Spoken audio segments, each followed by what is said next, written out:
యక్కర్తా జగతాం భర్తా సంహర్తా మహసాం నిధిః ప్రణమామి తమాదిత్యం బహిరంతస్తమోపహం శ్రీకళ్యాణగుణావహం రిపుహరం దుస్వప్నదోషాపహం గంగాస్నానవిశేషపుణ్యఫలదం గోదానతుల్యం నృణాం ఆయుర్వర్ధనముత్తమం శుభకరం సంతానసంపత్ప్రదం నానాశాస్త్రసుసాధనం సముచితం పంచాంగమాకర్ణ్యతాం. మార్చి 30, 2025 మార్చి 30 నుండి ఈ విశ్వావసనామ సంవత్సరం మొత్తం యొక్క ఫలితాలు తెలుసుకుందాం. ఈ సంవత్సరం ఫలితాల మొత్తం మేషరాశి దగ్గర నుంచి మీనరాశి వరకు విందాం. మరి విశ్వావసనామ సంవత్సరం చైత్ర నుంచి ఫాల్గుణం వరకు అంటే 12 నెలలు, తెలుగు నెలలు 12.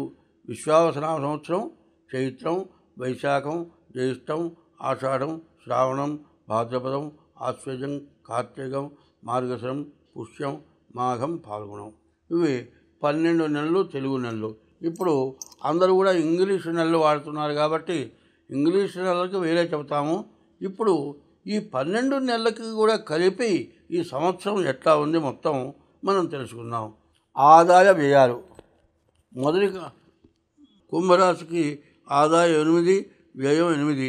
కుంభరాశికి 7 రాజపూజ్యం, 7 రాజావమానం.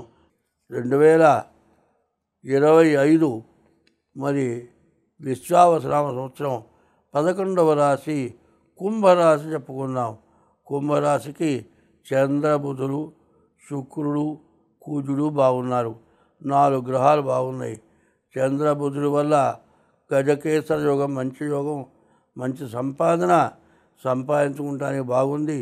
శుక్రుడి వల్ల వివాహాది శుభకార్యాలు జరగడానికి బాగుంది. గురువు అర్ధాష్టమంలో, శని ద్వితీయంలో ఉండటం వల్ల ఎంత సంపాదించినా అనవసరమైన ఖర్చులు, ఏదో రోగానికో ఆ రోగం ఏమిటో తెలియదు, ఎన్నో మందులు వాడతారు, ఎన్నో పరీక్షలు చేస్తారు, కానీ ఏమీ ఉండదు. లక్షలు మాత్రం ఖర్చు అవుతాయి. ఇట్లాంటి దండగా మారి ఖర్చులు వచ్చే లక్షణం ఈ కుంభరాశికి కనబడుతోంది. ఈ కుంభరాశి వాళ్ళకి అనారోగ్య సమస్య మాత్రం ఖచ్చితంగా రావటానికి అవకాశం ఉంది. కాబట్టి ఉన్న డబ్బులు వడ్డీ వస్తాయని ఎవరికో ఇచ్చి వడ్డీ మొదలు చేసిందిట. కాబట్టి అట్లా చేసుకోవద్దు. ఉన్నదేదో బ్యాంకులో పెట్టుకోండి, జాగ్రత్త పడండి. అనారోగ్యాలు వస్తే కూడా జాగ్రత్త పడండి.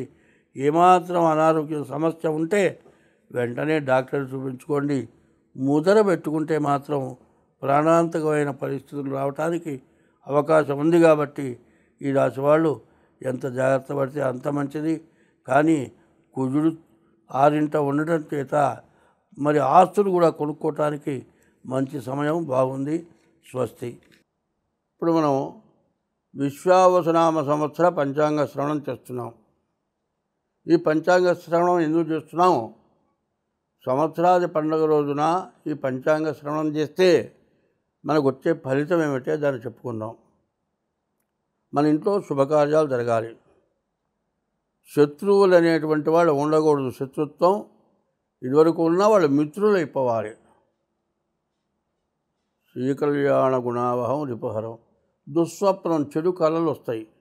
ఆ కళ నిజంగా జరిగినట్టే ఉంటుంది. తెల్లవారు లేచిన తర్వాత కూడా ఆ భయం ఎక్కువ అవుతుంది. ఎవరో చచ్చిపోయినట్లు, మన ముఖ్యులైన వాళ్ళు ఎక్కడో చచ్చిపోయినట్లు కలుస్తుంది. వాళ్ళు బాగున్నారని తెలిసేంతవరకు ఈ భయం పోదు. ఇట్లాంటి దుస్వప్నాలు. మరి పంచాంగ శ్రవణం చేయాలంటే మనం ఇంట్లో శుభం కలగాలి. శత్రువులు లేకుండా ఉండాలి. శత్రుత్వం మనకు రాకుండా ఉండాలి. తర్వాత చెడు కళలు రాకూడదు. దుస్వప్న దోషాపహం. గంగా స్నానం చేసిన ఫలితం వస్తుంది. ఈ పంచాంగ శ్రవణం చేస్తే గంగా స్నానం చేసిన ఫలితం వస్తుంది. గోదానం చేసినటువంటి ఫలితం కూడా వస్తుంది. తర్వాత దుస్వప్న దోషాపహం, నానా శాస్త్ర సుసాధనం, అనేక శాస్త్రాలు విన్నటువంటి ఫలితం వస్తుంది. తర్వాత ఇవన్నీ కూడా మనకున్నటువంటి దోషాలు మొత్తం పోతాయి. దాన్ని ఏమంటారు? శ్రీకళ్యాణ గుణావహం మంచి జరగడానికి, రిపుహరం శత్రులు లేకుండా పోవటానికి, రిపుహరం గోదానం చేసిన ఫలితం రావాలి, గంగా స్నానం చేసిన ఫలితం రావాలి, అనేక శాస్త్రాలు విన్న ఫలితం రావాలి, గోవును దానం చేసిన ఫలితం రావాలి. ఇవన్నీ రావాలంటే సంవత్సరాది పండుగ రోజు పంచాంగ శ్రవణం చేయాలి. ఈ పంచాంగ శ్రవణం చేయడానికి ప్రత్యేకించి ఉంటుంది. ఏమిటా అంటే ఉగాది పచ్చడి అంటారు. ఉగాది పచ్చడి కాదు, ఉగాది ప్రసాదం. దాన్ని ఎట్లా చేస్తాం? వేప పూత, మామిడికాయ, నిమ్మరసం లేకపోతే తేనె, తర్వాత తీపి, వగరు, 5 రకాలు కలిసి మనం అవి తింటున్నాం. ఏమిటా అంటే తీపి శుభకార్యాలప్పుడు తీపి పెట్టుకుంటాం. చేదు అంటే చెడు మాటలు విన్నప్పుడు చేదు, అబ్బో అది వినలేకపోతాం. తర్వాత పులుపు తింటాం. పులుపు కూడా కొన్ని విషయాల్లో ఒళ్ళు గగురు పొడుస్తుంది.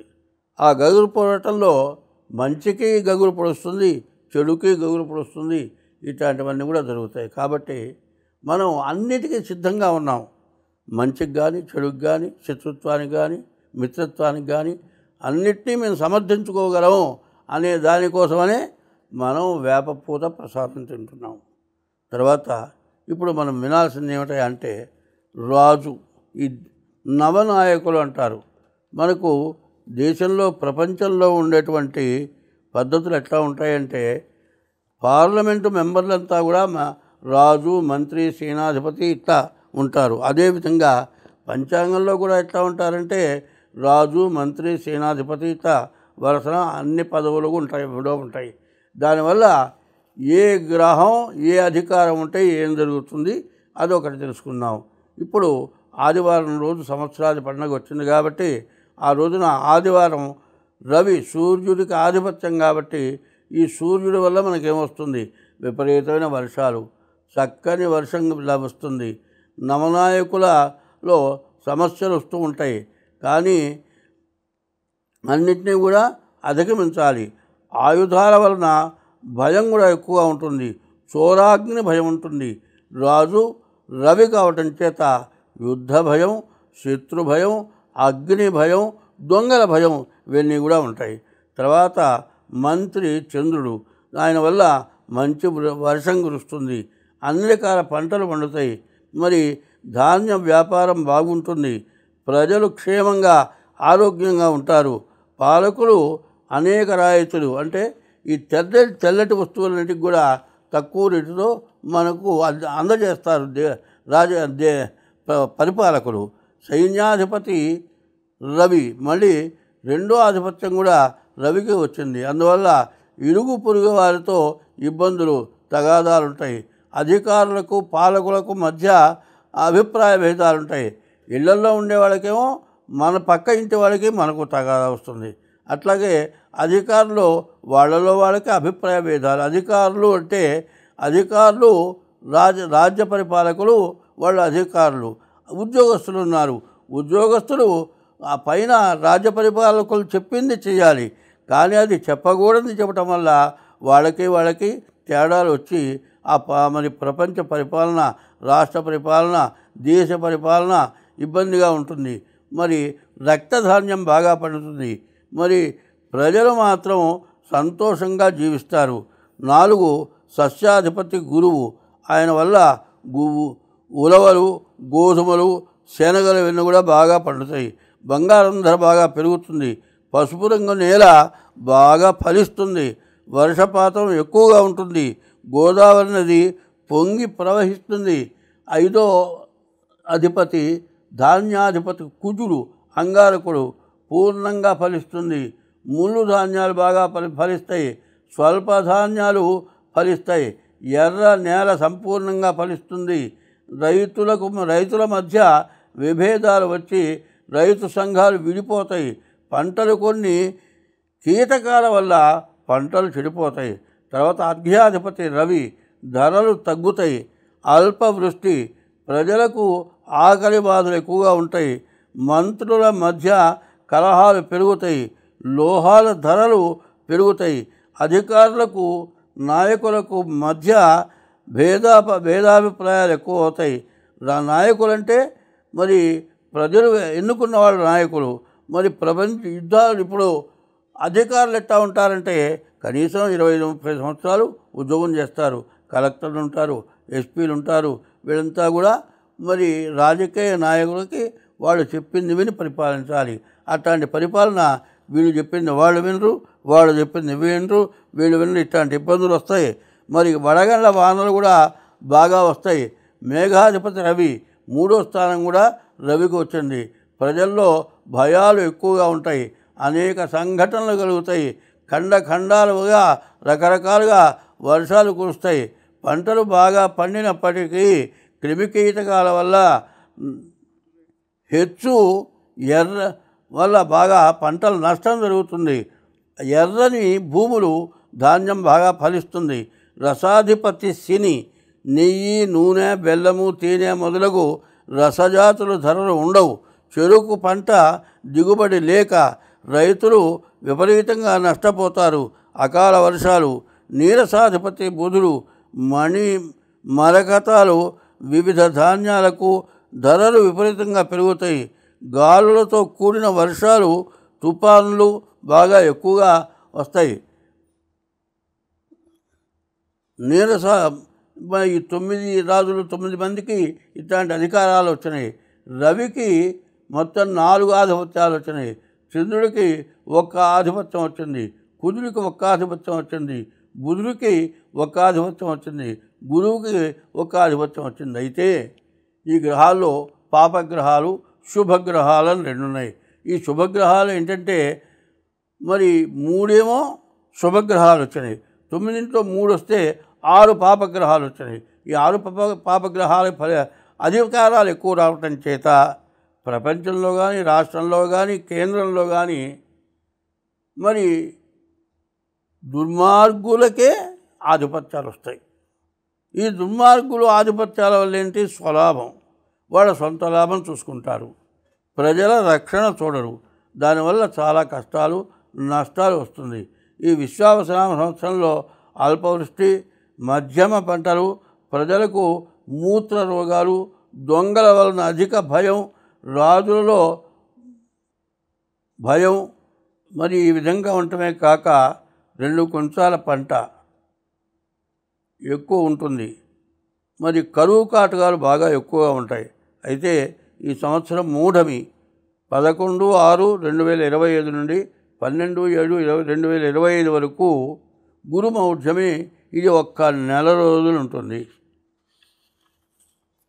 తర్వాత శుక్రమౌఢ్యమి 28/11/2025 నుండి 14/2/2025 వరకు 25 వరకు శుక్రమౌఢ్యమి. ఇది 3 నెలలు మూఢమి. ఈ 3 నెలలు కూడా అంటే మార్గశమాసం నుంచి మాఘమాసం వరకు శుభకార్యాలు, వివాహాది శుభకార్యాలు చేయటానికి పనికిరాదు. మరి ఈ సంవత్సరం 7వ నెల 7వ తారీఖు 9వ నెల 25వ సంవత్సరం భాద్రపద బహుళ విధియ రోజున చంద్రగ్రహణం. ఈ చంద్రగ్రహణం రాత్రి 9 గంటలకు వచ్చి మరి తెల్లవారుజామున 1:23కి వదిలిపోతుంది. ఇది సంపూర్ణ చంద్రగ్రహణం. ఇంకో 2వ చంద్రగ్రహణం ఉంది. మార్చి 3వ తారీఖు ఫాల్గుణ శుద్ధ పూర్ణిమ రోజున మళ్ళీ కేతుగ్రస్త చంద్రగ్రహణం. అంతకుముందుది రాహుగ్రస్త చంద్రగ్రహణం, రెండోది కేతుగ్రస్త చంద్రగ్రహణం. ఇట్లాంటి గ్రహణాలు వచ్చినాయి. అయితే ఇప్పుడు మనం సంవత్సర ఫలితాలు చెప్పుకోబోయే ముందు ముఖ్యమైన విషయాలు చెప్పుకుందాం. ఏమిటా అంటే ఈ గ్రహాలు పాపగ్రహాలు, శుభగ్రహాలు. అందులో పాపగ్రహాల బలం ఎక్కువగా ఉండటం చేత, శుభగ్రహాల బలం ఎక్కువగా ఉండటం చేత పరిపాలకుల్ని ఎవరిని విమర్శించటం లేదు, పరిపాలకుల తప్పు అనటం లేదు. ప్రజల్లో కూడా భార్యాభర్త, తండ్రి కొడుకు, తల్లి కూతురు ఇట్లా చదువుకుండే ఉపాధ్యాయుల దగ్గర, పిల్లల దగ్గర రకరకాలైన సమస్యలు వస్తాయి. ఈ సమస్యలు వాళ్ళు కావాలని చేస్తున్నారని మాత్రం నేను చెప్పటం లేదు. అది మాత్రం గుర్తుంచుకోవాలి. రాజుల వల్ల అంటే దేశ పరిపాలకులు కానీ, ఉద్యోగస్తుల వల్ల కానీ వాళ్ళు కావాలని చేస్తున్నారు, వాళ్ళది తప్పు అని నేను చెప్పటంలా. మనకు బుద్ధి ఎట్లా పుడుతుంది అంటే మరి చెడు గ్రహాల పరిపాలన ఉండటం వల్ల మనకు అటువంటి బుద్ధి పుడుతుంది. కాబట్టి ప్రజల్లో కానీ, ఉద్యోగస్తుల్లో కానీ, రాజ్య పరిపాలకుల్లో కానీ, దేశ పరిపాలకుల్లో కానీ ఇట్లాంటి సమస్యలు బాగా రావటం, యుద్ధాలు బాగా జరగటం, మనకంటే పైన ఇంకొకడు బాగా పైకి రాకూడదు, వాడు ఎట్లా పైకి వస్తాడు వాడిని అణగదొక్కుతాం, మనం పైకి రాలేకపోయినా అవతల వాడిని అణగదొక్కాలి. అంటే కొంతమంది చిన్న చిన్న వాళ్ళంతా కలిసి ఏకమై వీళ్ళంతా కలిసి పెద్దవాడిని పడగొట్టడం కోసమని యుద్ధాలు చేసి దేశాన్ని నాశనం చేసుకోవటం జరగబోతోంది అని మాత్రం చెబుతున్నా. ఎందుకంటే ఎప్పుడు కూడా ఏం చేయాలంటే మనకంటే తక్కువ వాడిని చూసి మనం బాగున్నామని తృప్తి పడితే మన దురాశకు పోము. అట్లాగే మనకంటే ఎక్కువ వాళ్ళని చూసి వాళ్ళలాగా మనం ఎట్లా అవుతామో, వాళ్ళలాగా మనం ఎట్లా సంపాదిస్తామో అనుకునేటట్లయితే ఎవరినోని ముంచాలి, పాపం చేయాలి. అటువంటి పాప పుణ్యాల కోసమని ఇబ్బందులు పడతారు. కాబట్టి ఆ విషయం చెబుతున్నా. ఎప్పుడు కూడా స్వర్గం ఆనందం ఎట్లా ఉంటాయంటే పుణ్యఫలం వల్ల స్వర్గం ఆనందం వస్తుంది. పాపఫలం ఎందుకు వస్తుంది అంటే మనం చేసే చెడు పనుల వల్ల, పాపం వల్ల కష్టం వస్తుంది, పాపం వల్ల కష్టం వస్తుంది. పుణ్యం వల్ల, పుణ్యం అంటే సత్కార్యాలు, దేవతా కార్యాలు, 10 మందికి మేలు చేయటం, దానివల్ల పుణ్యం వస్తుంది. పుణ్యం వల్ల ఆనందం, స్వర్గం వస్తుంది. పాప పనులు చేయడం వల్ల మనకేమవుతుంది, కష్టాలు కలుగుతాయి. పాపం వల్ల యమలోకానికి పోతామని ధర్మశాస్త్రాలు చెప్పున్నాయి. కాబట్టి ఈ పంచాంగ శ్రవణంలో మంచి చెడు విమర్శించి చెప్పాను. దాన్ని మాత్రం ఎవరు చెడుగా ఆలోచించద్దు. దాన్ని బాగుండాలనుకుంటే ఎటువంటి సమస్యలోనైనా సరే కాస్త ఓర్పు వహిస్తే ఎటువంటి ఇబ్బంది రాదు. ఇప్పుడు కందాయ ఫలాలు చెప్పుకుందాం. అశ్విని నక్షత్రానికి 7 సంఖ్య వచ్చింది, మధ్య శూన్యం వచ్చింది. ఎందుకంటే 3 కందాయాలు, బేస్ సంఖ్య వస్తే అర్ధలాభం, సరి సంఖ్య వస్తే వచ్చే ఆదాయం ఖర్చు సమానం, 0 వస్తే ఆది శూన్యం, మొదటి కందాయంలో 0 వస్తే వ్యాధి, మధ్య శూన్యం వస్తే, మధ్యలో 0 వస్తే మనోవ్యధ, అంత్య శూన్యం చివరి శూన్యం వస్తే ఎంత కష్టపడ్డా మిగిలేది చాలా తక్కువ. ఇది బాగా అర్థం చేసుకోవాలి. మొదటి కందాయం 0, ఆది శూన్యం మహావ్యాధి, వ్యాధి వస్తుంది. మధ్య శూన్యే, మధ్యలో 0 వస్తే మనోవ్యాకులత, అంత్య శూన్య చివరి శూన్యం 0 వస్తే వచ్చే ఫలితం స్వల్పం. అట్లాగే విషమే శ్రద్ధలాభశ్చాత్, బేసి సంఖ్య 3 కందాయాలు కూడితే వచ్చే బేసి సంఖ్య అర్ధలాభం వస్తుంది. సమేతు సమతా భవేత్, సమానమైన సంఖ్య అంటే సరి సంఖ్య వస్తే వచ్చే ఆదాయం సమానంగా ఉంటుంది. ఇది దీని వివరం. కాబట్టి వరుసన సంఖ్యలు చెప్పుకుంటూ పోతాను. ఇది మాత్రం మీరు గుర్తుపెట్టుకోవాలి.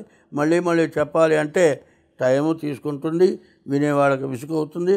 కాబట్టి అశ్విని నక్షత్రానికి మొదటి కందాయం 3, రెండో కందాయం 0, మూడో కందాయం 4. భరణి నక్షత్రానికి మొదటి కందాయం 6, రెండో కందాయం 1, మూడో కందాయం 1. మరి కృత్తికా నక్షత్రానికి మొదటి కందాయం 1, రెండో కందాయం 2, మూడో కందాయం 3.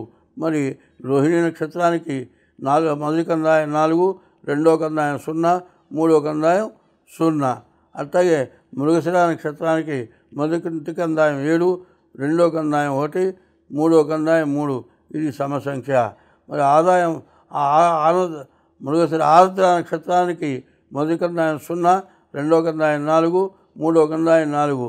పునర్వసు నక్షత్రానికి మొదటి కందాయం 5, రెండో కందాయం 0, మూడో కందాయం 1. తర్వాత పుష్యమి నక్షత్రానికి మొదటి కందాయం 0, రెండో కందాయం 1, మూడో కందాయం 3. ఆశ్లేష నక్షత్రానికి మొదటి కందాయం 3, రెండో కందాయం 2, మూడో కందాయం 0. తర్వాత ఆర్ద్ర పునర్వసు పుష్యమి. మఖా నక్షత్రానికి మొదటి కందాయం 6, రెండో కందాయం 0, మూడో కందాయం 2. పుబ్బా నక్షత్రానికి మొదటి కందాయం 1, రెండో కందాయం 1, మూడో కందాయం 4. ఉత్తరా నక్షత్రానికి మొదటి కందాయం 4, రెండో కందాయం 2, మూడో కందాయం 1. హస్త నక్షత్రానికి మొదటి కందాయం 7, రెండో కందాయం 0, మూడో కందాయం 3. చిత్తా నక్షత్రానికి మొదటి కందాయం 2, రెండో కందాయం 1, మూడో కందాయం 0. స్వాతి నక్షత్రానికి మొదటి కందాయం 5, రెండో కందాయం 2, రెండో కందాయం 2. మరి విశాఖ నక్షత్రానికి మొదటి కందాయం 0, రెండో కందాయం 0, మూడో కందాయం 4. ఆశ్లేష నక్షత్రానికి మొదటి కందాయం 3, రెండో కందాయం 1, మూడో కందాయం 1. మరి జ్యేష్ఠ నక్షత్రానికి మొదటి కందాయం 6, రెండో కందాయం 2, మూడో కందాయం 3. మూల నక్షత్రానికి మొదటి కందాయం 0, రెండో కందాయం 0, మొదటి కందాయం 1.